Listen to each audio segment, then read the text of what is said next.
I have known the joy and pain of deep friendship. I have served and been served. I have made some good enemies, for which I am not a bit sorry. I have loved unselfishly, and I have fondled hatred with the red-hot tongs of hell. That's living. Zora Neale Hurston, novelist, playwright, folklorist, and anthropologist, stands among the most respected writers of the 20th century. Her 1936 novel, Their Eyes Were Watching God, is a classic of American literature. But by the 1950s, in both her prose and her politics, she'd fallen out of step with her contemporaries in African-American letters and disappeared from the literary scene.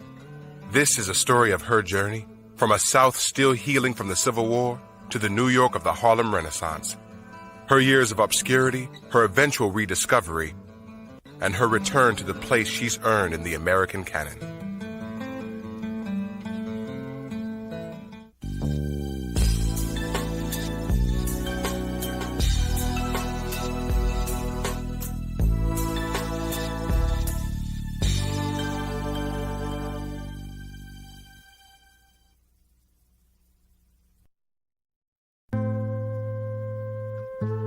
Zora Neale Hurston was born January 7, 1891, the fifth of 8 children. Her father, John Hurston, was a carpenter and Baptist preacher. Her mother, Lucy Potts Hurston, a former schoolteacher. From Zora's earliest years, she stood apart from her siblings and peers. Once, upon hearing that she wanted a horse for Christmas, her father exclaimed, "I don't know how you got in this family, nohow," and angrily offered that she wasn't like the rest of his children. Zora was told early in her life, in words and in action, that she was different from other family members, and that helped to reinforce her maintaining her difference. She was different than her other sister, Sarah, in that she was not a good little eyes to the floor, yes sir, no sir, black daughter of a Southern minister. That she had no problem defying what was expected of her. She played across gender types in that she ran with her brothers. They were respectfully scared of her because she could keep up with them, and that she wasn't intimidated by them, and that she didn't have a problem living outside of being a girl, a Southern girl. Her father remained perplexed by his youngest daughter for all of his life. John Hurston was pastor of the Zion Hope Baptist Church in Eatonville, Florida, where he earned the nickname God's Battle Axe for his booming voice and grand gestures from the pulpit. He was an excellent provider, but also an unrepentant ladies' man, and it may have been his infidelities that would so influence Zora in her adult relationships. She never understood her mother's devotion to the man, and would never herself form a lasting relationship.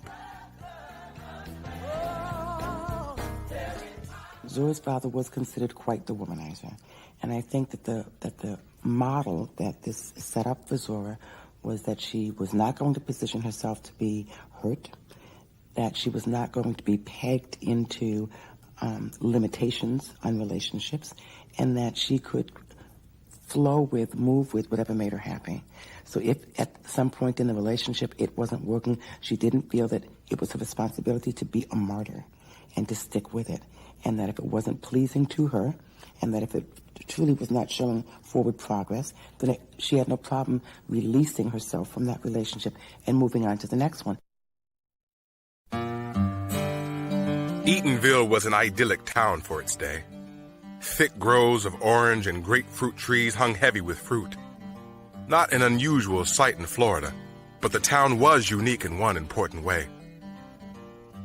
It was the first chartered all-Negro town in America, founded by blacks, settled by blacks, and governed by blacks. Zora's father served 3 terms as its mayor. And so, surrounded by people who looked like her and talked like her, in a town free of racial discrimination, Zora grew up with a sense of security unknown to most African Americans in that age of Jim Crow and lynchings. It became a template on her about how normal she was, and how all of those things that were culturally black were just routine. They weren't juxtaposed against and compared to or ranked against those things that were white. So living in that environment, she saw everything around her that represented normal life and just happened to be all black. The good thing about that is that you don't have a dented or damaged psyche by comparing it to or being less than or being a subordinate of the black backside of a white town. And then everything you do winds up being a separate but equal, separate but different, separate and really not equal relationship to those things that are white. The nurturing environment of Eatonville provided her with a sense of self that served her well in later years.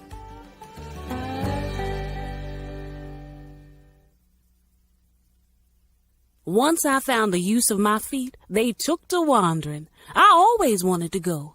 I would wander off in the woods all alone, following some inside urge to go places. This alarmed my mother a great deal. She used to say that she believed a woman who was an enemy of hers had sprinkled travel dust around the doorstep the day I was born. That was the only explanation she could find.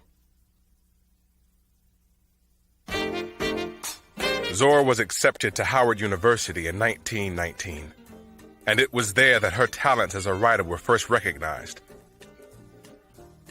Her short story, John Redding Goes to Sea, was published in 1921 in The Stylist, the campus literary society's magazine.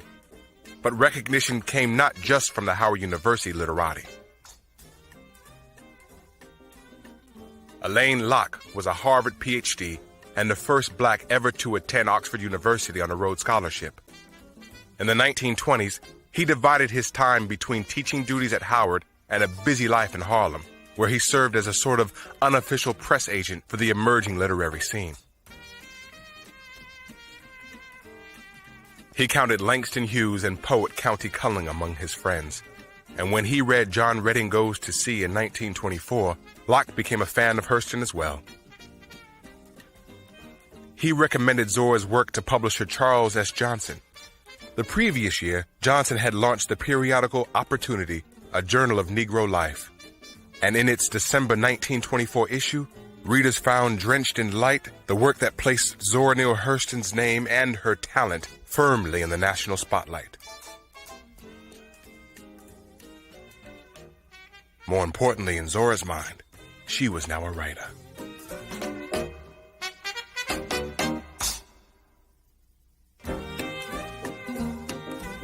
In January 1925, at the urging of Johnson, Hurston moved to New York City. Harlem soon felt like home. Much like the Eatonville of her youth, the Harlem of the 1920s was a place where African Americans could celebrate and revel in their own culture. The next year, she entered 4 works in a literary contest sponsored by Opportunity. There were more than 700 submissions. Hughes was represented, so was Cullen. But when the awards were given out at a gala event on May 1st, 1926, Zora Hurston took home more prizes than anyone else. Second place in the fiction category for her short story Spunk. Second among the drama entries for Color Struck, and honorable mentions for her play Spears and her short story Black Death. Hers was a fresh, new voice addressing timeless topics.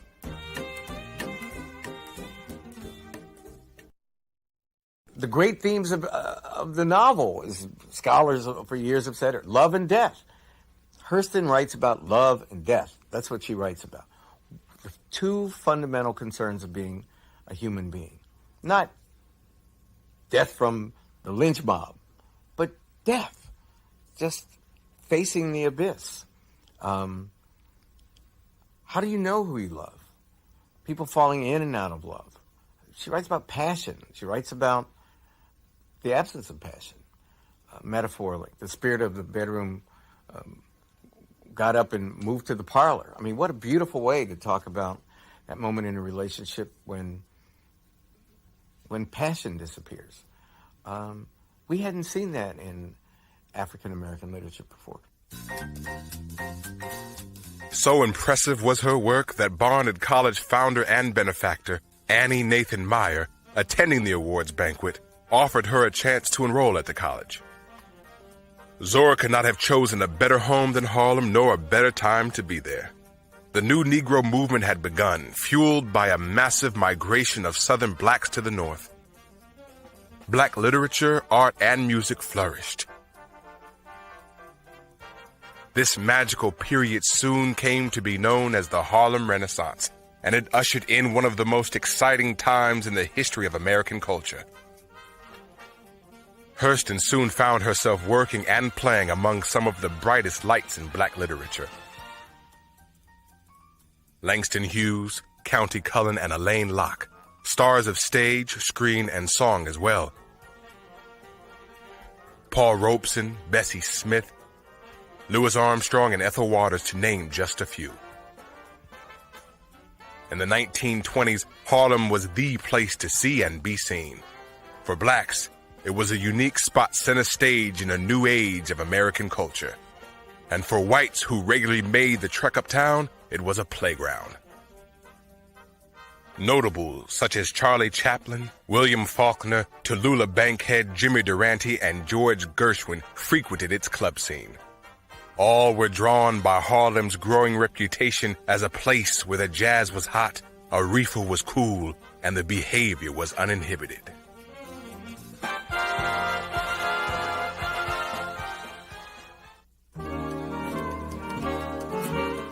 Though still finding her voice as a writer, Zora had already shown a remarkable ability to observe, to absorb, to study the real characters who surrounded her, and to transform them into believable fictional characters on the page.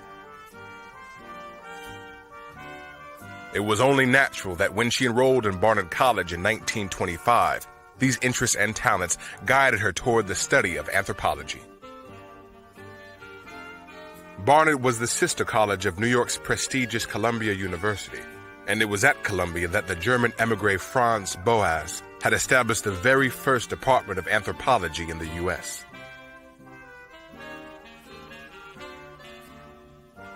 But everything that she did throughout her life was pretty much shaped by the fact that she was an anthropologist. And you can find threads of that clearly, broadly, in the novels and folktales and short stories and collections that she did. I think Zora was almost born an anthropologist and had to find her way as a social scientist and realize that that's what she was, and then she trained in it. But she almost had an uncanny nature to just be an observer, to stand back and watch social life happen around her in small groups. In 1926, Zora began doing field work for Franz Boas in Harlem. Boas's work involved the study of human body measurements for use in anthropological classification and comparison, a field known as anthropometry. Zora thought nothing of stopping complete strangers on the streets of Harlem and measuring their skulls for her research. And all this time she was studying, observing, she was writing. Before the 1920s, African-American artists were expected to create works that made not just an artistic statement, but a social and political one as well.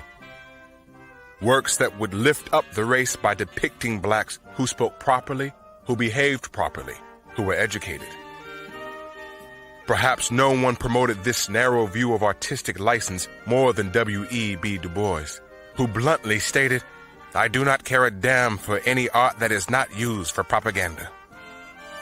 The writers of the Harlem Renaissance rejected this early version of what today might be called political correctness. And in the summer of 1926, Hurston, Langston Hughes, Wallace Thurman, and others responded with a new publication that reflected what they believed black literary art should be. They called it Fire, and it brimmed and burned with works intended, in Hughes' words, to cause the smug Negro middle class to turn from their white, respectable, ordinary books and papers to catch a glimmer of their own beauty. It was a bold statement of artistic intent, perhaps too much so, even for that bold time. They published only one issue in November 1926.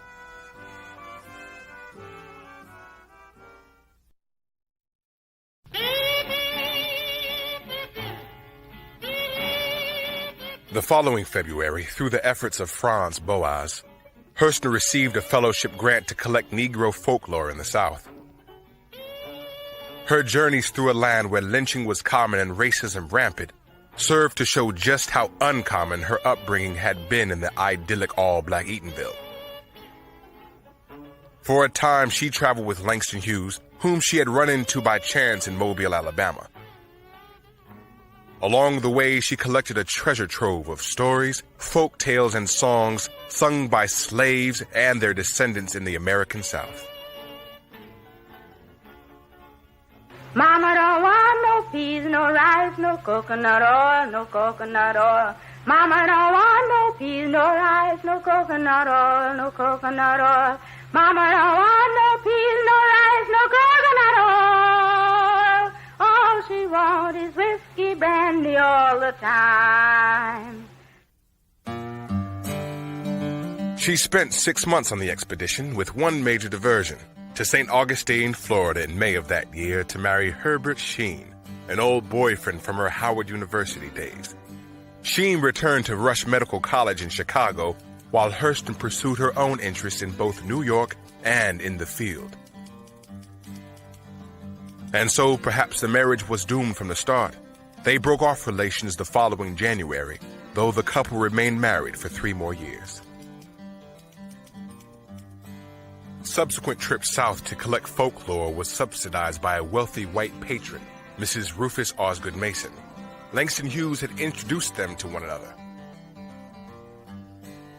In 1930, Hurston began organizing the field notes that would eventually become her highly praised Mules and Men. In New Orleans, Hurston became fascinated with the practice of hoodoo. Known variously as voodoo, conjure, and obeah, hoodoo has its roots in Africa, but it flowered in the New World. A melding of age-old spirit worship and Catholicism's pantheon of saints. She immersed herself in its study, apprenticing with some of New Orleans' most revered and feared hoodoo doctors, and even enduring sometimes frightening initiation rites.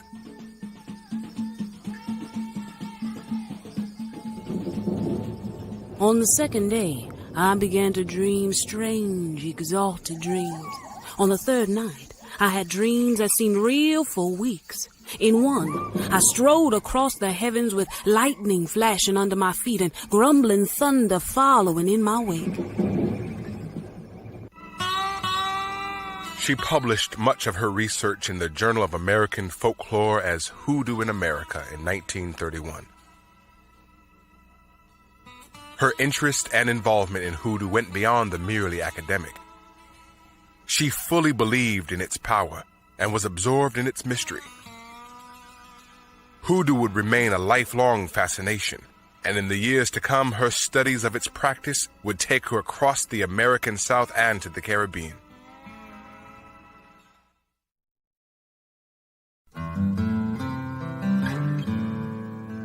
"1931 witnessed changes in 2 of Zora Neale Hurston's most significant relationships. She finally divorced Herbert Sheen, who had met another woman and wanted to remarry. The two had been living apart for some 3 years, but Hurston would profess to him years later that she still loved him deeply. More significant was Hurston's break with Langston Hughes. In 1930, the two began collaborating on a play based on Zora's short story, The Bone of Contention. The play was entitled Mulebone, a comedy of Negro life, and was intended to counter the sort of grim portrait of African American life so prevalent in its day. Oddly, for 2 such distinctive writers, it was not artistic differences that fomented the rift, but financial ones. Hughes proposed splitting profits of the play with their typist. Neither Hughes nor Hurston could afford to pay the woman in cash, and what started as a petty disagreement soon grew into a first-rate row. In February 1931, Hurston abandoned the play and headed south once more to continue collecting folklore from Mules and Men. In 1932, with the Depression taking its awful toll and jobs and money scarce, Hurston found herself back in Eatonville, She had finally broken her ties with the wealthy patron she called Godmother. Mrs. Rufus Osgood Mason had become as much hindrance as help, insisting on guiding Hurston's development in the direction she thought a black writer's path should take. Now, free of any financial obligation to Mason, Hurston felt a new sense of independence that fed her creativity. After The Gilded Six Bits was published in the literary magazine Story, Hurston received letters from 4 publishers, including Bertram Lippincott of the J.D. Lippincott Company, all eager to read any longer works of fiction she might have to offer. She answered with a white lie, telling Lippincott that she was writing a novel. And a week later, she began work on Jonah's Gourdvine.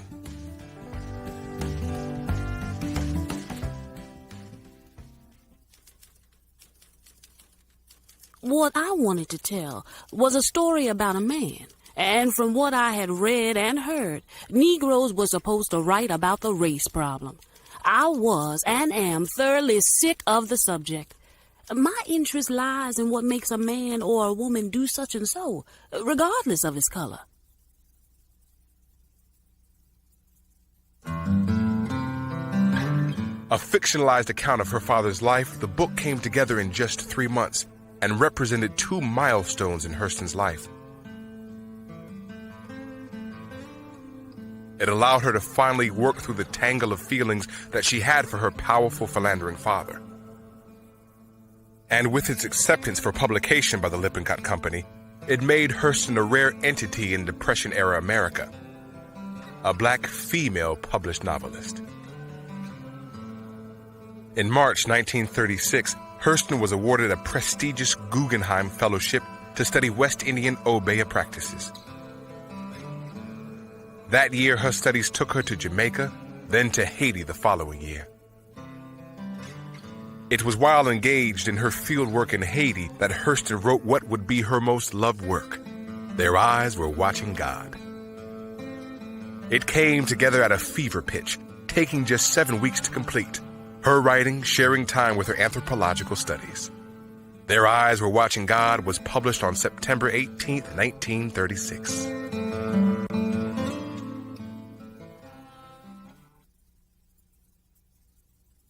Ships at a distance have every man's wish on board. For some they come in with the tide, for others they sail forever on the horizon, never out of sight, never landing until the watcher turns his eyes away in resignation, his dreams mocked to death by time.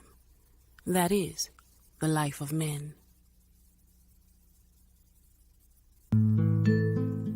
Today, its publication is seen as a watershed moment in African American letters.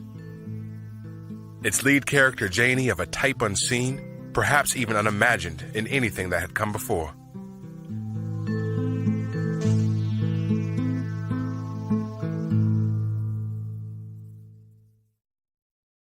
If you read African American literature up to this time, you don't think black people ever made love. They didn't even kiss each other. They're too busy thinking about the white man and about racism, how our people can succeed. And there were lots of reasons for that, of course. So the book was controversial because of its depiction of Janie's independence and her sensuality, her sexuality, and her will to self-determination, and her capacity to determine herself. Groundbreaking in its time, it is this capacity in Zora Neale Hurston's work that makes it resonate so profoundly today. The ultimate claim to selfhood for the African American people was made by Zora Neale Hurston in Their Eyes Were Watching God. We have a world independent of the white world. We are, many times in black literature, the white world, one might say, becomes the protagonist. The white man, the man, racism, oppression. That's what the book is about. And then about how some sensitive man overcomes or is crushed by, in the case of Bigger Thomas in Richard Wright's Native Son, published just 3 years later. That's the dominant plot. Hurston was, forget all that. How do we make love? How do we love each other? How do we abuse each other? How do we violate each other? How do we need to change? How do we celebrate culture? How do we make culture? It may seem baffling to us today, but as fresh and as honest as her work was for its time, it was not the story that she told that caused controversy. Rather, it was the way she told it.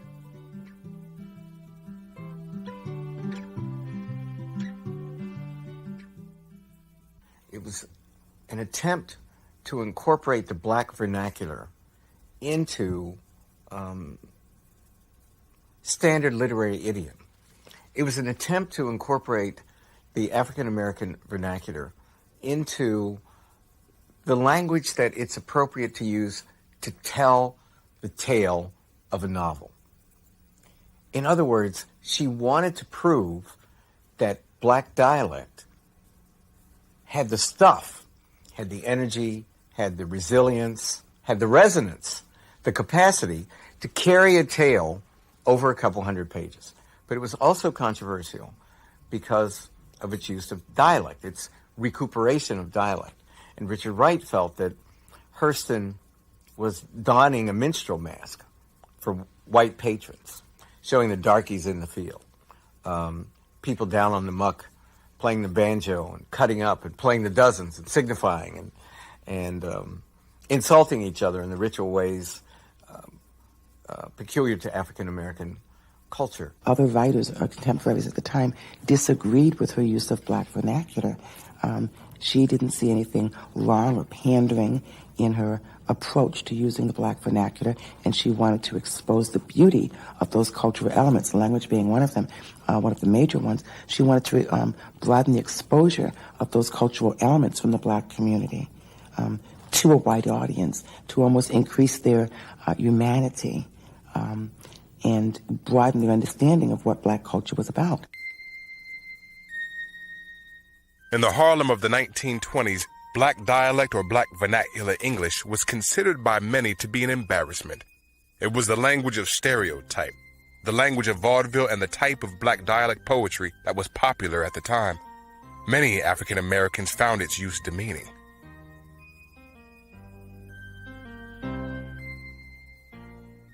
What was the effect of her use of the black vernacular? It was this. The novel starts off in standard English. Ships at a distance have every man's wish on board. Anyone could have written that sentence in the 1930s.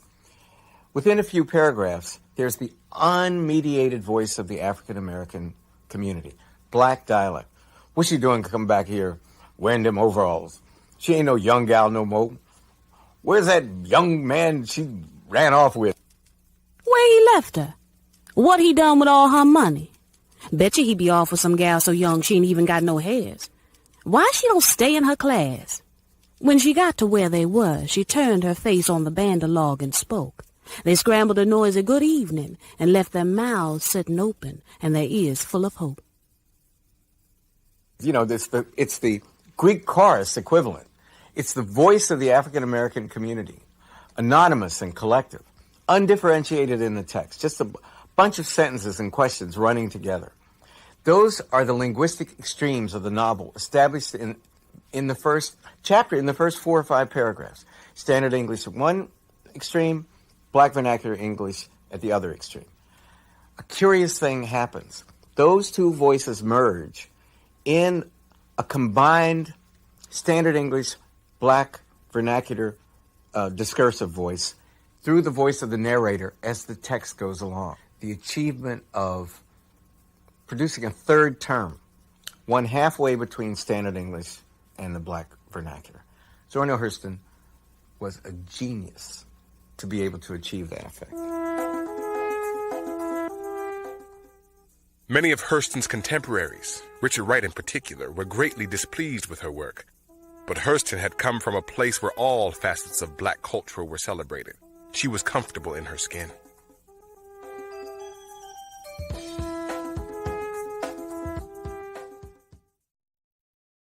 That was one of the major differences between Richard Wright and Zora Neale Hurston. Zora, growing up feeling very comfortable in her blackness, had no shame in sharing that and shouting that from the mountaintop, so to speak, and didn't see it as something that was a disadvantage to her by not embracing those things that represented white and privilege and power around her. And I think that that speaks to the difference in socialization between being raised in an all-black town and wallowing in that blackness and feeling very comfortable and appreciative almost of it, versus being raised in the black backside of a town where you get beat up by the fact that you are not white.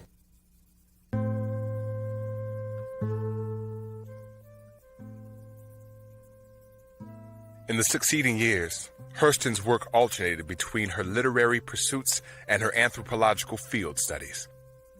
She was hired as a drama instructor at the North Carolina College for Negroes in Durham and spent time in South Carolina collecting Negro folklore, writing all the while.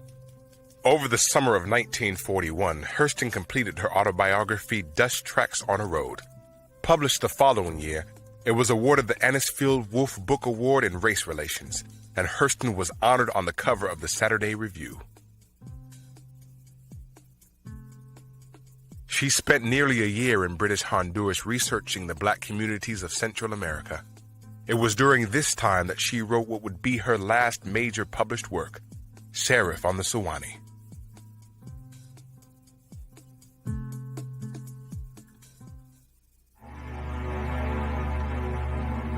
In March of 1948, Zora returned to the United States, and in September of that year began one of the most bizarre and unfortunate events in Zora's life. A former landlady accused Zora of molesting the woman's 10-year-old son, along with 2 other neighborhood children. Zora was taken to the police station, fingerprinted, and booked on charges of sexually abusing the 3 boys. The accusations were groundless. Hurston could prove she was in Honduras when the crime had allegedly taken place. All charges were eventually dropped when the boys admitted the story was fabricated. But in an atmosphere similar to today's media circus surrounding celebrities, the Afro-American, a national newspaper based in Baltimore, viciously headlined the story. The conservative paper even quoted dialogue from Zora's fiction to imply her guilt in fact.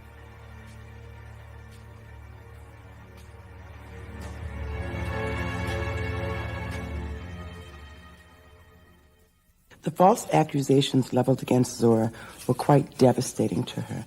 She was crushed by the fact that it was the black press that grabbed this story, really wanted to have something on her, ran with it big time, and even after the grand jury dropped the case because there just was it wasn't warranted at all, the black press really wasn't there then to eat their words and take this back. And I think that she felt sold out by her own, and that started shaking the foundation of her understanding around this community of blacks. Or it could have also showed her how distorted her view of herself was through them. And it started her downfall in her ability to concentrate and work. Her spirit was shaken at that point, and she found it difficult, although she did continue to work. She found it difficult, and then her health started failing, I think, right around that, and it may have been the confluence of those 2 things that really brought her down to the end.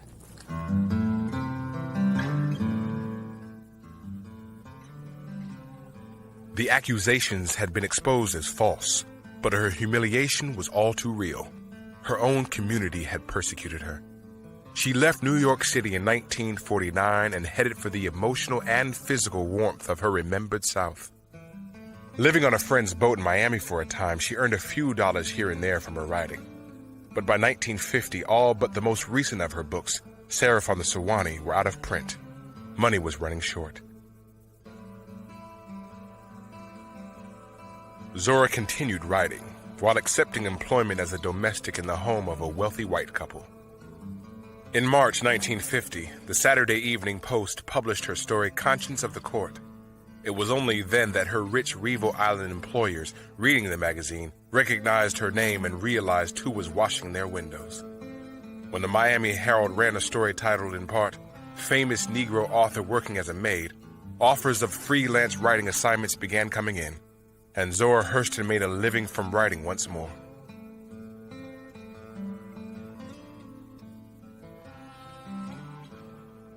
In the succeeding years, she worked as a court reporter, covering a sensational Florida murder trial for a Pittsburgh, Pennsylvania newspaper, and as a columnist for the Fort Pierce, Florida Chronicle, where she called upon her anthropological studies to write on hoodoo and black magic.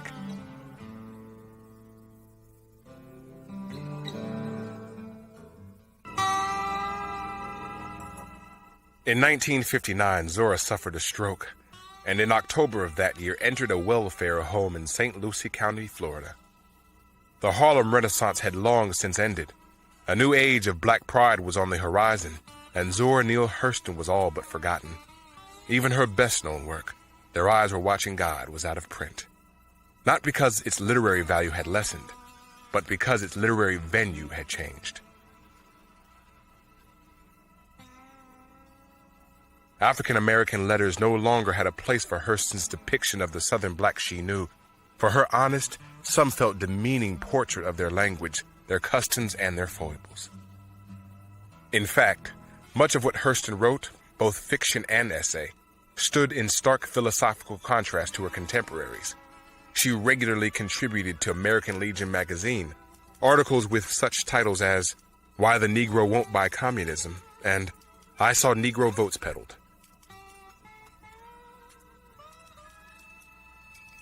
She was a staunch conservative among an openly left-leaning lot.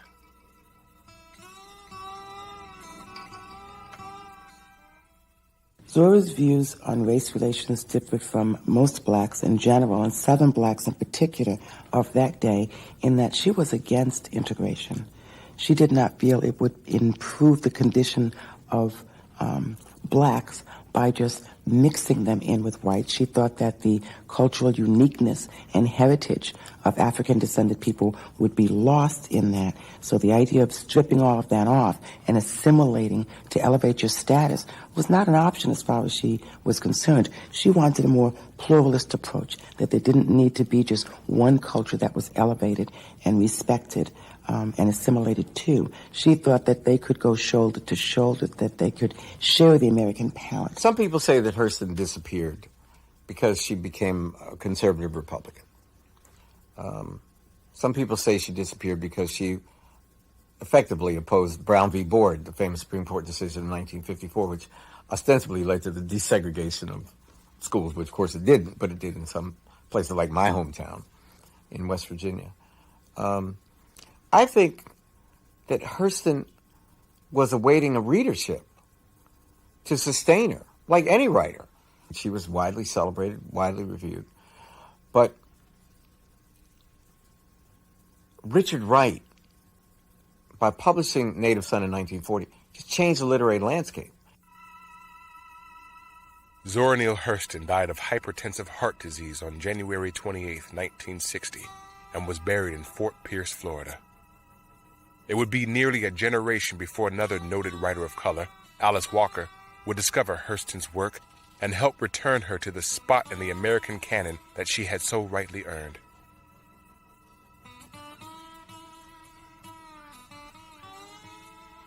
In March 1975, Walker published In Search of Zora Neale Hurston in Ms. magazine. Her account of a pilgrimage to Hurston's unmarked grave is credited with launching the Hurston revival. In a variety of ways, you can draw a line between Hurston and this generation of African-American women writers. Many of them, such as Alice Walker in The Color Purple, are obviously rewriting Their Eyes Were Watching God. They're echoing, they're borrowing from it, they're riffing on it, they're standing on Hurston's shoulders. That's how any literary tradition unfolds. It's about reading and revising the antecedent text of the tradition. That's it, like links in a chain. It's signifying. It's riffing in jazz. She was defying all sorts of convention, and I think she's now being rewarded all these years later. I know that nothing is destructible. Things merely change forms. When the consciousness of life ceases, I know I shall be part and parcel of the world. Why fear? The stuff of my being is matter, ever changing, ever moving. but never lost.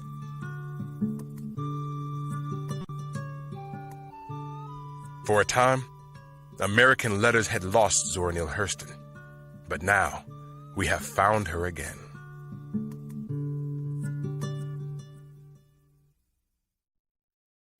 My name is Zora Neale Hurston, and I'm going to sing a gambling song that I collected at Balswood, Florida. That's term time still there. Let the deal go down, boys. Let the deal go down. Another card falls off the deck. When your card get lucky, oh, partner, you ought to be in a rolling game. Let the deal go down, boys. Let the deal go down. Let the deal go down, boys. Let the deal go down.